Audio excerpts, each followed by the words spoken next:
In this video, I'm just going to talk about some properties that we need to know before we start solving equations, because that's where we're headed.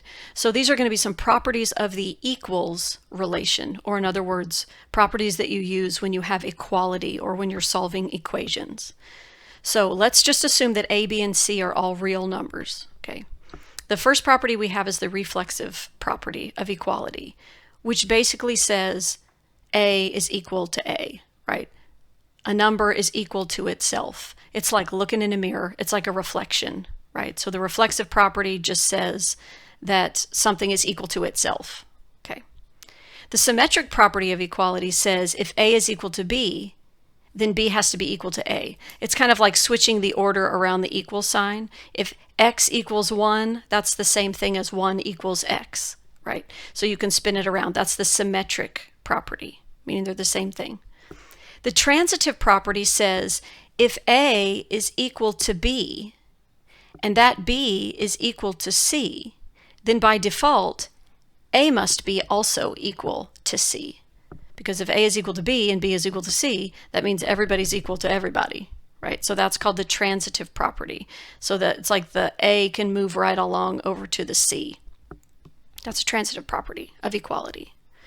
And then we have some addition and multiplication properties of equality. It says if you start out with a statement that's true, like A equals B, if A is equal to B, then if you add the same amount, C, to both sides, you will retain the equality. So what this tells you is that you are allowed to add the same amount to both sides of the equation.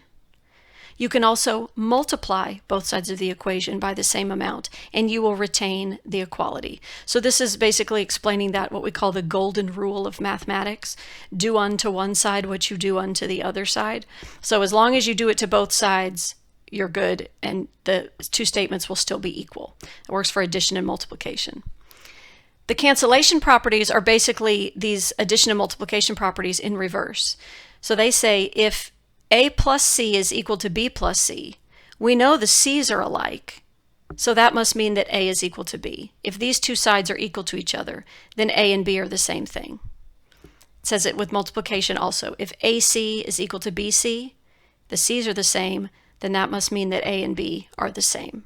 So like you can cancel the C's in these, and you can get down to A equals B. And then the last one is the zero product property. And this is a really important one when we're solving. It says if you have a product, right, multiplication of two numbers that equals 0, at least one of those factors has to be 0.